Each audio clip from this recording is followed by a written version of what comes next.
다시 한번 축복합니다. 우리 오늘 주일 2부에 나오신 우리 성도님들 한 분 한 분 너무나도 특별하고 존귀한 우리 온드림 교회 우리 성도님들을 주님의 이름으로 축복합니다. 네, 오늘 말씀의 제목은 작은 것에 위대한 능력이 있다라는 말씀의 제목이고요. 우리 요한복음 6장의 말씀을 통해서 우리 함께 은혜 나누기를 원합니다. 우리는 살아가면서 소중함을 우리가 누리는 것들의 소중함을 잊고 살아갈 때가 많죠. 매일 우리에게 주어지는데 소중함을 모르고 당연시 여기는 것들이 있죠. 공기, 햇빛, 물 같은 것들. 왜 우리가 감사하지 못하냐면 당연하다 여기는 거죠. 왜냐하면 매일 그냥 주어지니까. 그래서 소중함을 잃어버리는 것이죠. 그런데 이 세 가지 중 하나만 없어도 우리는 살지 못합니다. 너무 중요한데 말이죠. 당연히 여기는 거죠.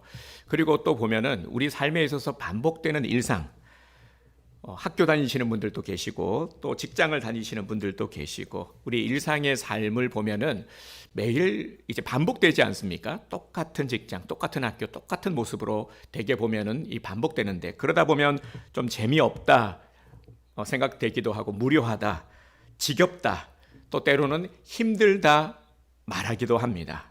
네, 어떤 분이 말한 것처럼 살아있다라는 이 기적이 살아있는 것이 기적이라는 사실은 큰 사고가 일어난 이후에야 비로소 알게 되었다 라고 하는 것처럼요. 우리는 어떤 큰일을 당하고 난 후에야 내가 살아있는 것이 이게 당연한 게 아니구나. 이게 기적이구나. 내게 주어진 것이 이게 당연한 게 아니구나. 정말 감사한 것이구나. 이게 은혜이구나 하는 것을 알게 되죠. 사람들이 입버릇처럼 하는 말 중에 하나가 뭐냐면 죽고 싶다라는 말이죠. 힘들어 죽겠네. 죽고 싶다 나도 그냥. 너무 힘들어. 이런 말들을 우리는 또 쉽게 합니다. 몸이 너무 아프다 보면요. 그리고 또 좀처럼 해결되지 않는 어떤 문제 앞에서 큰 어려움 속에서 정말 우리는 때로는 좀 죽고 싶다라는 충동을 느끼기도 합니다. 그러나 죽고 싶다라는 생각 이면에는 살고 싶다라는 절규가 숨어 있는 것이죠. 그래서 세계 3대 거짓말 중에 하나가 우리 어르신들의 빨리 죽어야지 하는 말도 들어가지 않습니까? 이 푸념 속에는 더 살고 싶다라는 간절한 마음이 들어가 있는 것이죠. 여러분, 지금 내가 살아있다라는 것만으로도, 살아 숨쉬고 있다라는 것만으로도 정말 소중하다라는 것을, 나는 소중한 존재라는 것을 꼭 기억하시기 바랍니다. 우리 찬양이 있잖아요. 축복송. 당신은 사랑받기 위해 태어난 사람. 정말 그렇죠. 우리 모두는 사랑받기 위해 태어난 사람입니다. 하나님의 사랑을 받기 위해. 그리고 또 가족들과 또 우리 믿음의 지체들, 그리고 나를 아는 사람들의 사랑을 받기 위해 태어난 사람이죠. 분명 우리는 소중한 사람입니다. 한 가지만 생각하면은요, 우리가 얼마만큼 대단한 사람인지를 금방 알 수 있습니다. 하나님께서 우리를 창조하셨는데, 그런데 나를 태초 전에 택정하셨다라는 겁니다. 이 세상을 창조하기 이전에 하나님은 나를 향한 계획하심을 가지고 계신 것이죠. 그래서 오늘 이 시간 내가 존재한다라는 것은요, 하나님께서 이미 태초 전에 택정하신 하나님의 계획하심, 이 특별한 은혜가 임하고 있다라는 것입니다. 그 증거가 바로 오늘 우리들 아니겠습니까? 그래서 우리는 분명 함께 살아있고 또 함께 살아가고 있습니다. 그래서 제가 요즘 계속해서 자주 말씀드리는 게 우리는 함께 지어져 가는 것이죠. 우리 온드림 교회 안에서 우리 성도들이 함께 지어져 가는 이 모습이 너무나도 아름답고 이 속에서 우리는 하나님의 많은 은혜를 누리고 또 감사하며 행복하며 그렇게 살아가는 것이죠. 매일 고된 삶의 연속이라고 해도요, 하루하루 내가 잘 견디고 버텨내고 있는 것들, 이것도 감사한 거죠. 그리고 이 일을 해내고 있는 내가 참으로 위대한 것입니다. 그래서 우리 성도님들은 정말 위대하신 분들입니다. 지금 여러분들 한 분 한 분은 그 어떤 누구와도 대체할 수 없는 단 하나밖에 없는 하나님께서 존귀하게 여기는 분임을 잊지 마시기를 바랍니다.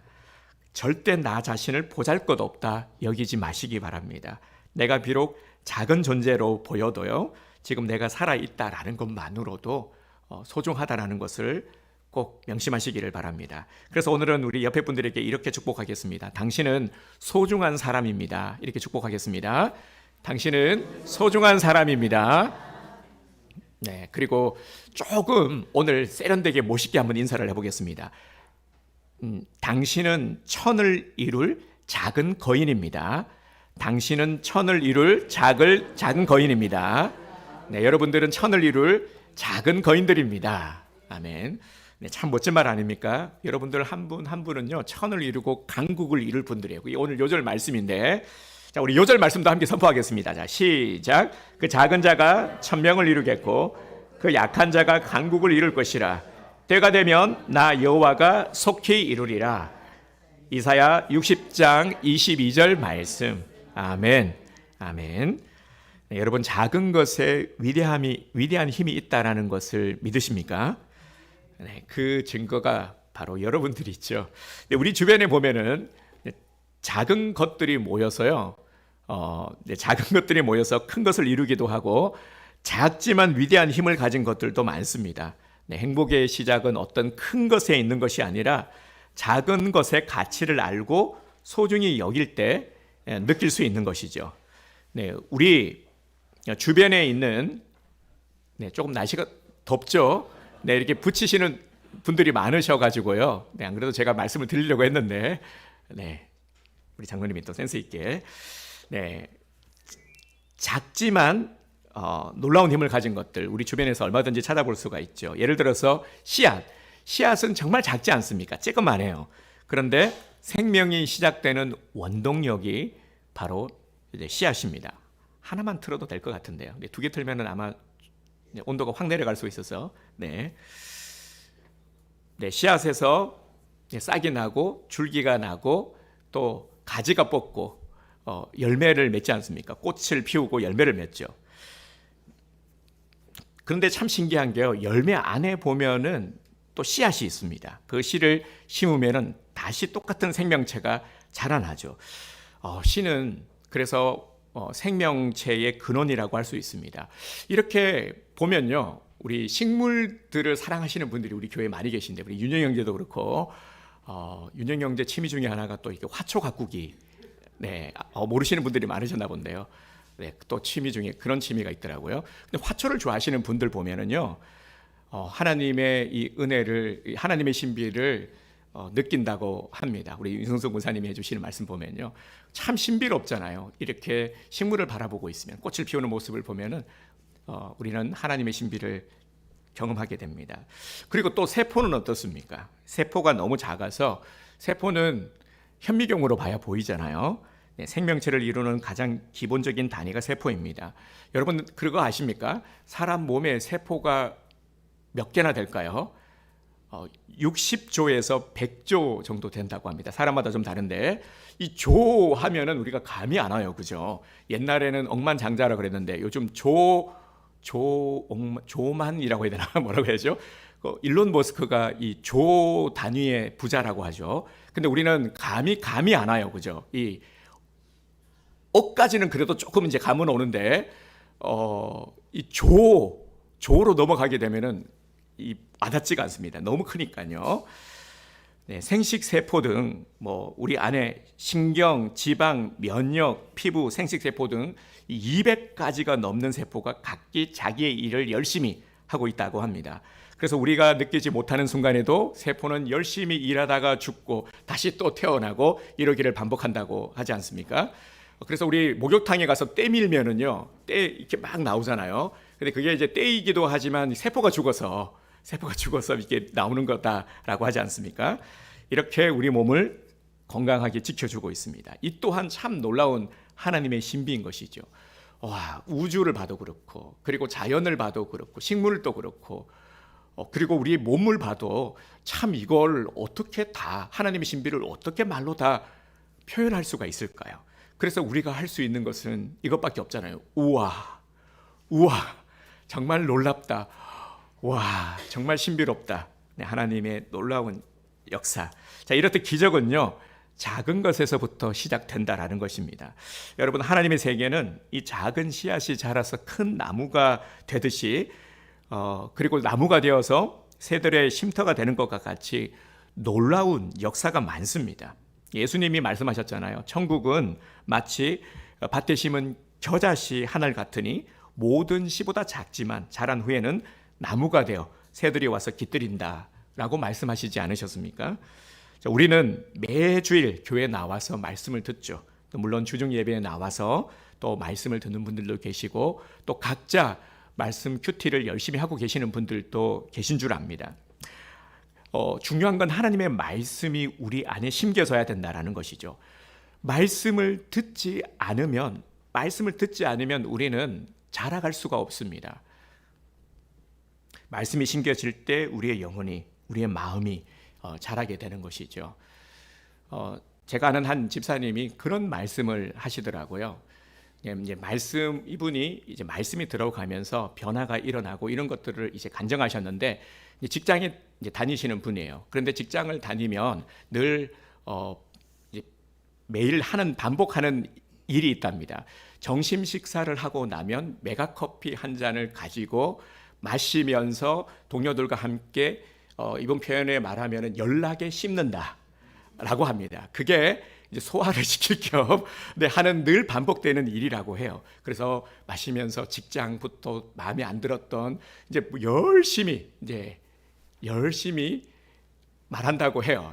좋은 얘기 하지는 않겠죠. 그런데 이제 말씀이 들어가면서 이러한 습관이 은혜 받는 것을 해친다라는 것을 깨달았다고 해요.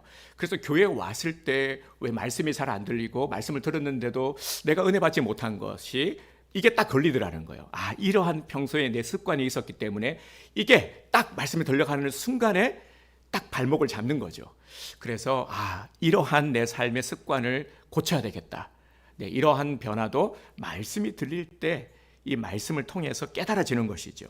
이렇게 우리가 자라가는 것입니다. 그런데 말씀을 듣지 않으면 방법이 없는 거예요. 자라갈 수가 없는 겁니다.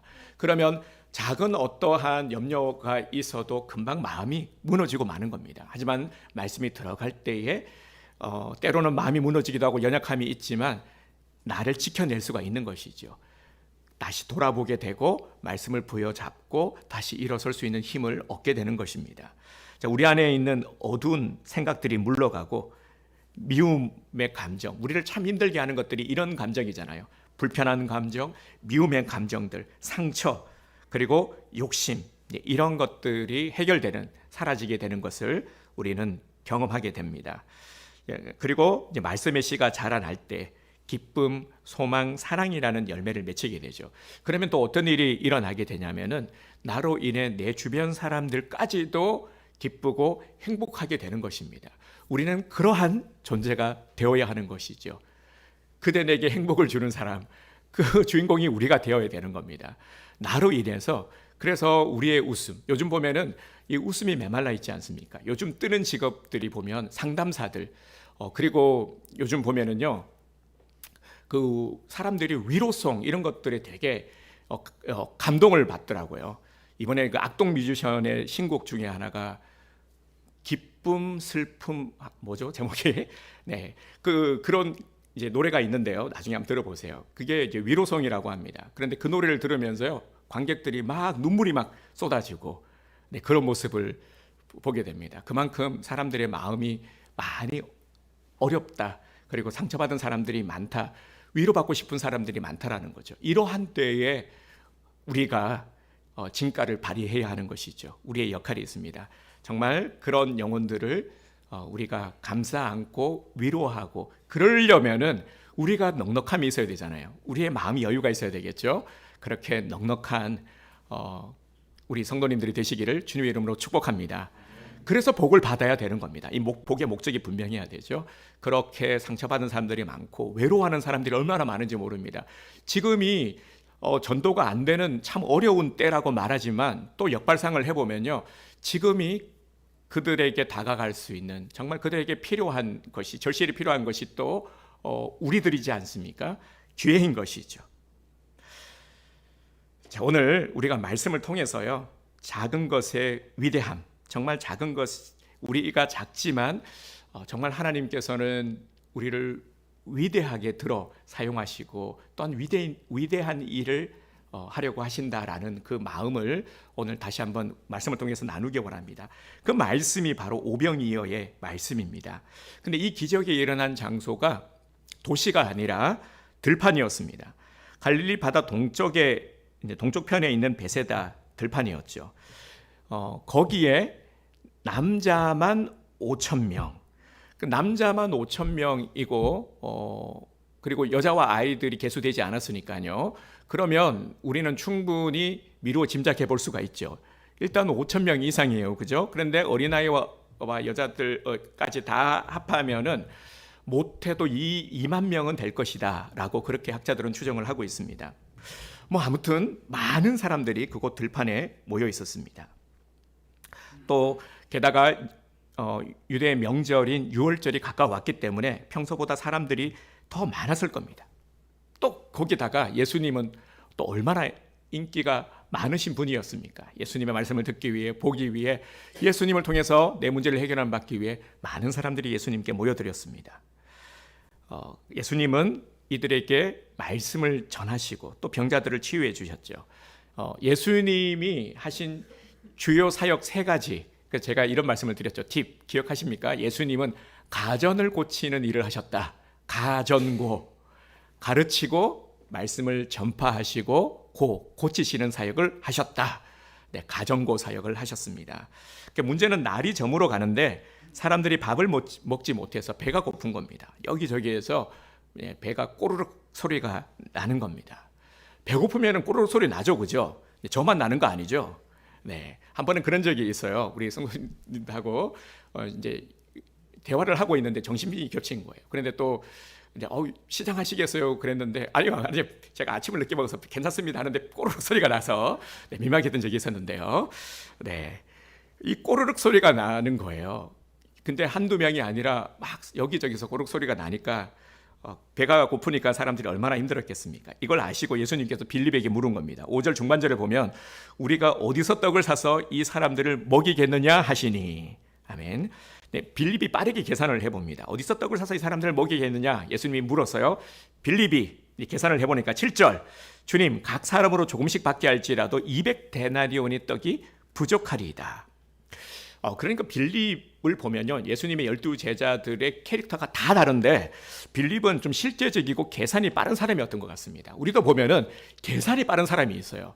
저는 보면은 우리 예를 들어서 이제 가끔 보면은 이렇게 뿡빠이를 한다 그러면은 이걸 어떻게 나눠야 되나, 이 계산이 잘 안 되는데, 근데 기가 막히게 계산이 딱 10원 단위까지 잘 떨어지게 금방 계산하시더라고요. 특히 우리 여자분들.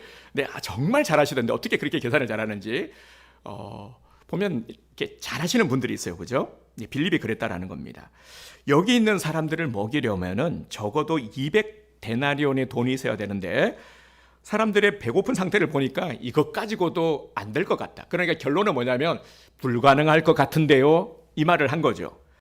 200데나리온의 돈이 얼마만큼 정도가 되냐면요, 성인 남자가 한 8개월 정도 안 쓰고 모아야 모을 수 있는 돈이 200데나리온 정도 되었다고 합니다. 그러니까 결코 적은 돈이 아닌 거죠.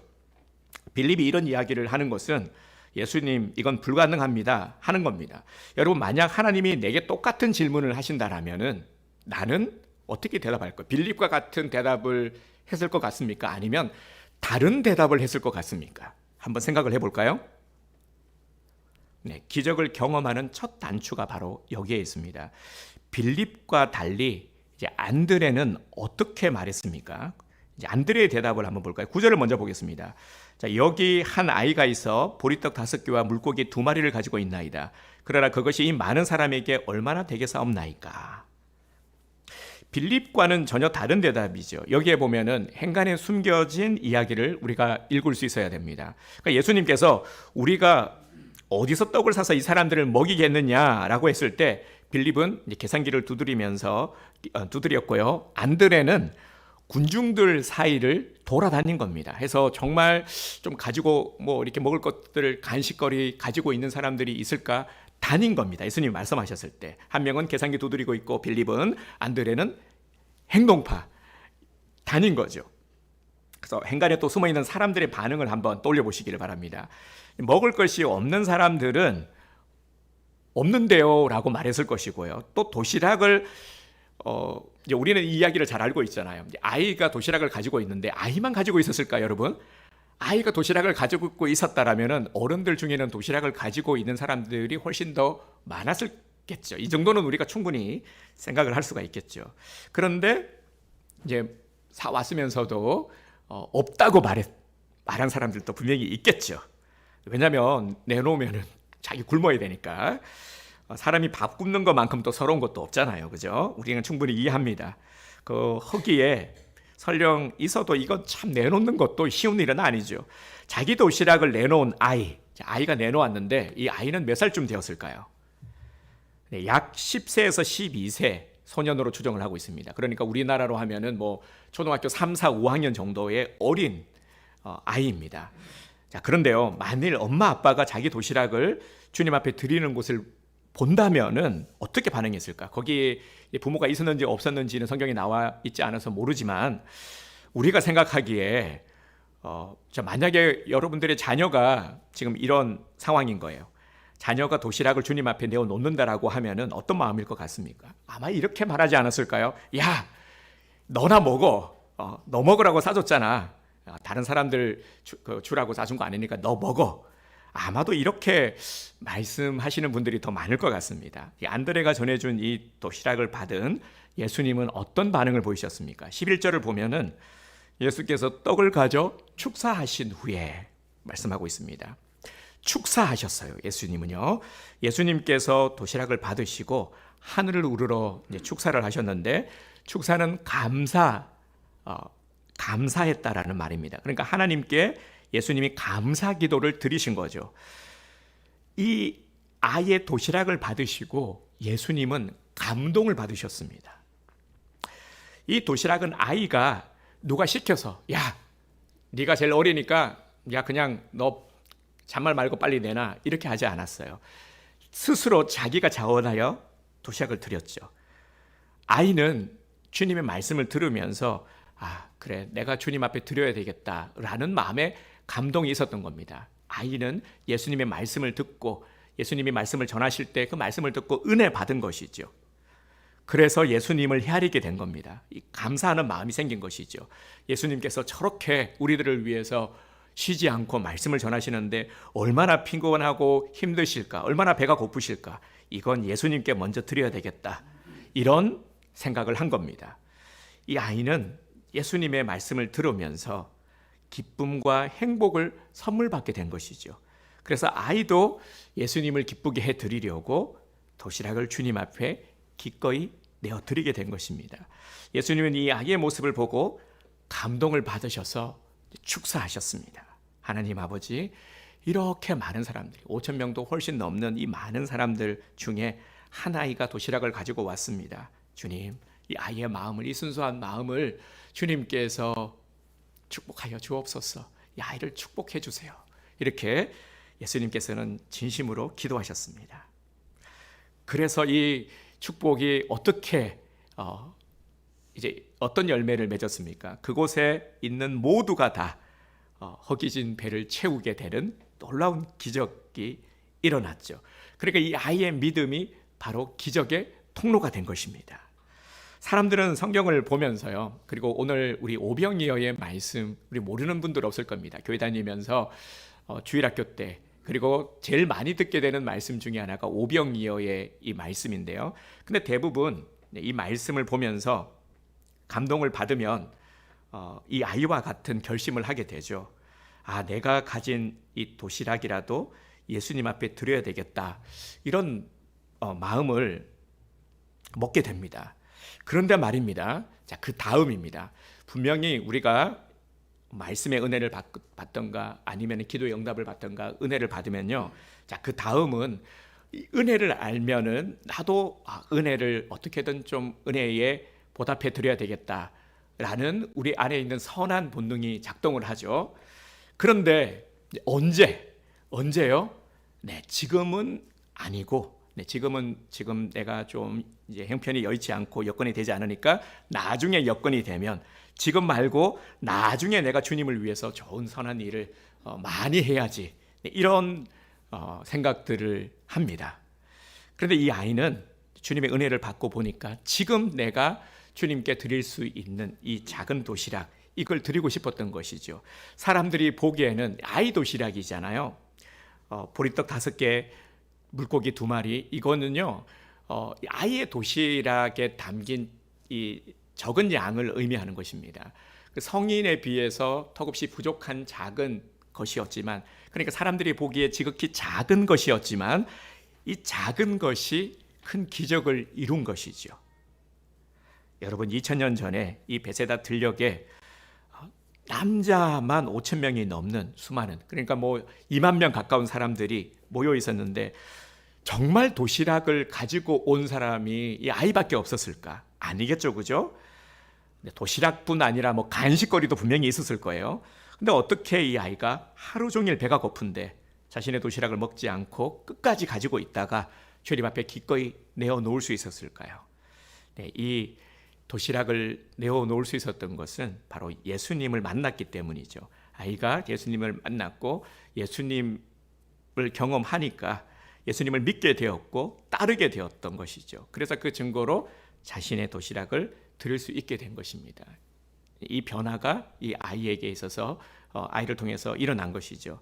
여러분, 누구든지요 마찬가지로 예수님을 경험하게 되면은 공통된 점이 있습니다.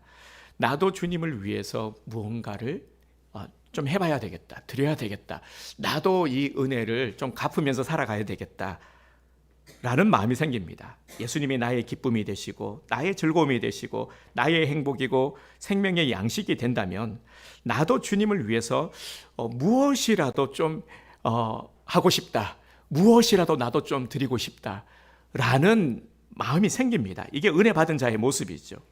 그래서 이 작은 도시락을 주님 앞에 내어 드릴 수 있게 되는 것입니다.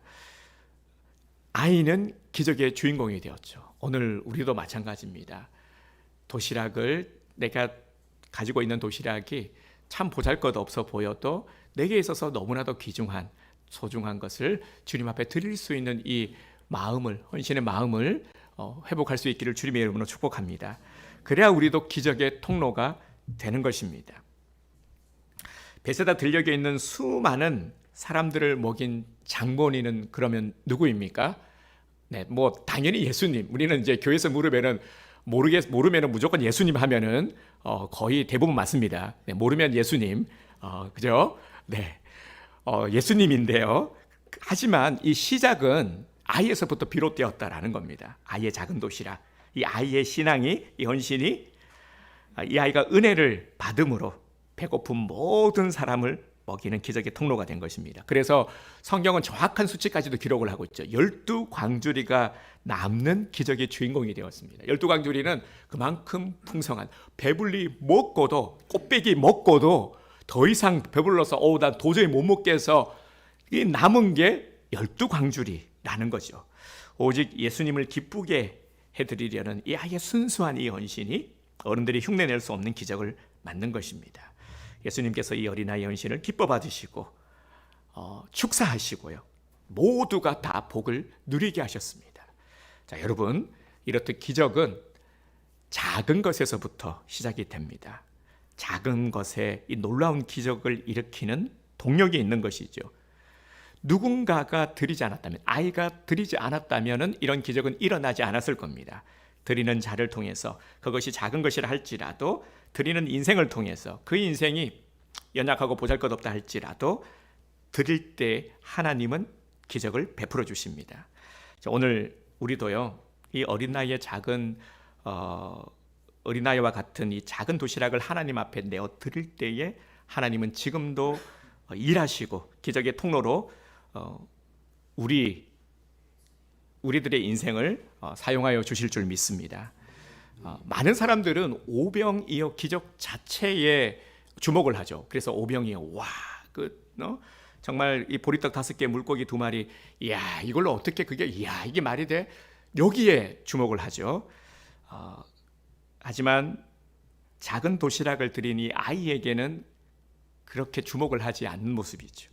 여러분, 하지만 오늘 이 말씀을 통해서요, 우리는 먼저 이런 선한 욕심을 좀 가졌으면 좋겠습니다. 이것을 기도의 제목으로 삼았으면 좋겠어요. 우리의 자녀들도, 우리 자녀가 비록 좀 이제는 조금 이렇게 많이 좀 징그러워지기는 했지만 장성을 했어도요. 하지만 부모의 이 숙명은 뭐냐면 끝까지 자녀를 위해서 기도하지 않을 수가 없잖아요. 그죠? 네, 기도 제목을 늘 가져다 주는, 하지만 그러면서도 미워할 수 없는 자녀들이지 않습니까? 네, 이것도 참 이 은혜의 장치라고 여기시기를 바랍니다. 네, 기도의 제목은 앞으로도 끊이지 않을 겁니다. 네, 우리의 자녀들이요, 이렇게 기도를 하세요. 기적의 주인공이 되게 해주세요. 라고 그렇게 기도해 주시기를 바랍니다. 어릴수록 효과가 더 좋을 것 같아요. 그리고 우리들도요, 자녀들뿐 아니라 내가 또 중요한 거 아닙니까? 내가 기적의 주인공이 되겠다라는 결심을 하시기를 바랍니다. 여러분, 은혜 받는 나이가 따로 있나요?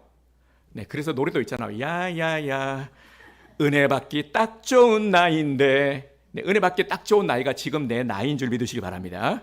네, 사랑하기도 딱 좋은 나이지만 은혜 받기 딱 좋은 나이가 지금 내 나이라는 겁니다. 그래서 나이 핑계 대지 마시고요. 그런 말씀도 많이 하세요. 아유, 이제 저 시키려고 하지 마세요. 저 이제 좀 실례합니다. 네, 그동안 많이 했어요. 네, 이런 가끔 보면 말씀을 이렇게 안 하시지만 그런 마음 가지고 계시는 분들이 혹 계실까 싶어서 말씀을 드립니다. 그래서 저는요, 참 우리 너무 감사한 것이, 우리 또 정말 이 프로젝터 이야기를 잠깐 말씀을 드리면요. 근데 이 프로젝터를 우리 박병kim 사님이 넉넉한 가운데 헌물을 하신 게 아니거든요.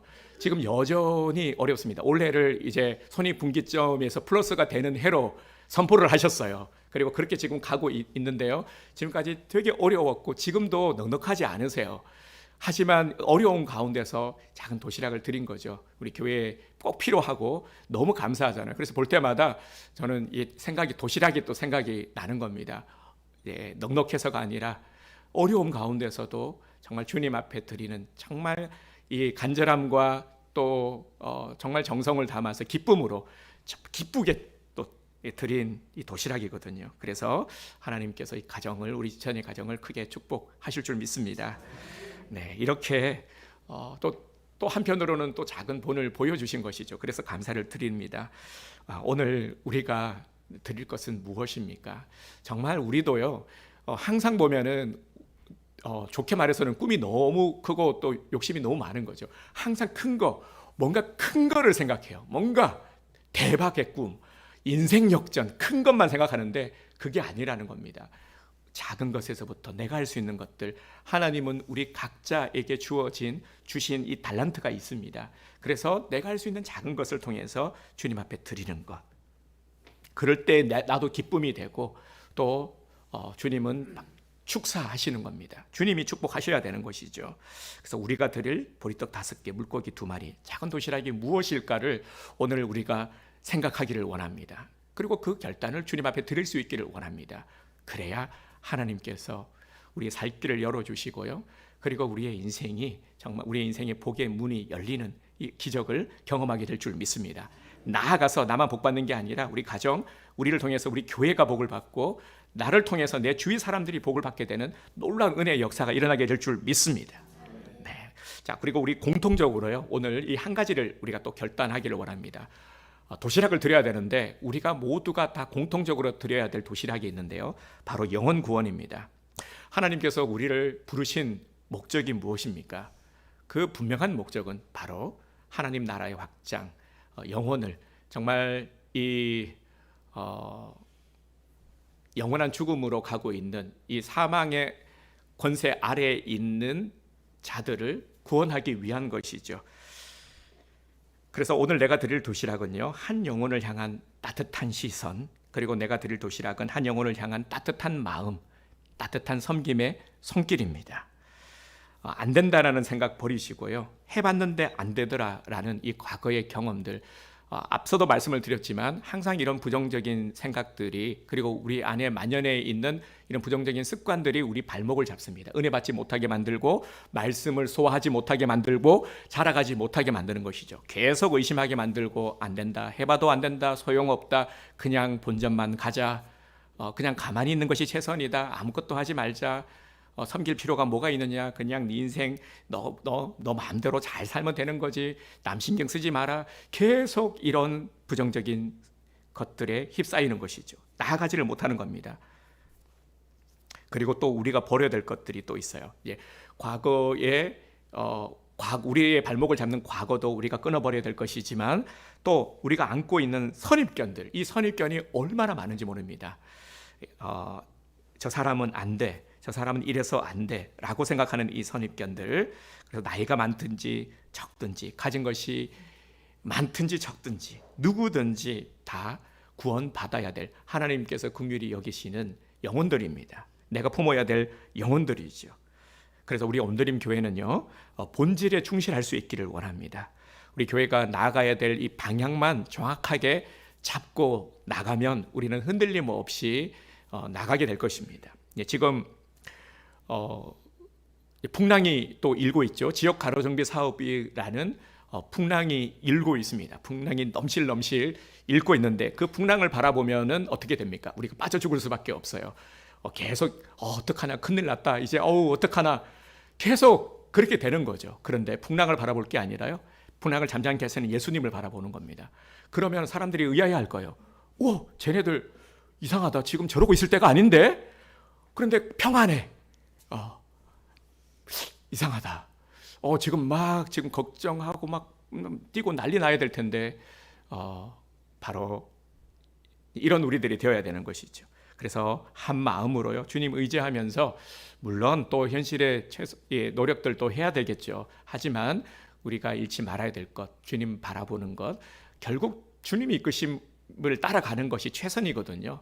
그래서 주님의 이 은혜 영역 안에는 참으로 놀라운 일들이 많기 때문에 우리는 그 믿음을 가지는 것이죠. 그래서 하나님께서 최선의 길로 인도하실 것이라는 믿음을 갖고 우리는 담대하게 나가면 되는 겁니다. 하나님이 어떤 교회를 축복하실까요? 어떤 교회에 부흥의 은혜를 부어주실까요? 제가 다시 말씀을 드리지만 이 부흥의 은혜는요, 우리 성도들이 교회이지 않습니까? 그래서 교회에 부흥의 은혜를 부어주신다는 것은 우리 가정을 부흥케 해주시고 자녀들에게 복을 내려주시고 우리 삶에 부어주시는 것까지가 패키지로 다 들어가는 겁니다. 그래서 이 부흥이 절실히 필요한 것이죠. 우리의 삶이 부흥되어야 하는 것입니다. 다시 일어나야 하는 것이고 하나님께서 주시는 복으로 말미암아 감사하면서 마음껏 나눌 수 있는 이러한 영적 충만의 부흥이 우리 온드림 가운데, 교회 가운데, 우리 성도님들의 가운데 나타나게 될 줄 믿습니다. 그 시작이 바로 오늘 이 어린 나이의 도시락, 이 도시락을 드리면서부터 시작이 되었다라는 것이죠. 그래서 주님을 좀 기쁘게 해드렸으면 좋겠습니다. 우리 정말 이 아이의 해맑은 그 수줍은 그 미소를 떠올리면서요, 정말 주님 앞에 기쁘게 그 순전함으로 우리의 있는 모습 그대로 그렇게 나아갔으면 합니다. 우리가 할 수 있는 것 당연히 한계가 있고요, 우리는 한 치 앞을 내다볼 수가 없습니다. 많이 볼 수도 없어요. 그렇기 때문에 주님께 맡겨드리고 주님만 바라보면서 주님의 음성만 들으며 목자 되신 주님만 따라 나가기를 원합니다. 또 특별히 함께 하게 하셨잖아요. 그래서 우리 온드림 교회 안에서 우리가 함께 지어져 가는 것, 얼마나 이것도 아름답고 감사한 모습입니까? 그래서 하나님께서 허락하신 우리 지체들을 또 우리가 소중히 여기고 존중하고 사랑하면서 함께 지어져 가기를 원합니다. 말씀을 먹으면서 함께 자라가고요, 함께 은혜의 많은 추억들을 우리가 쌓아가기를 원합니다. 그래서 돌아봤을 때의 후회보다는 전혀 없을 수는 없겠지만 감사로, 그리고 정말 아름다운 많은 추억들을 함께 나누며 그렇게 행복하게 삶을 영위하는 우리 성도님들 되시기를 주님의 이름으로 축복합니다.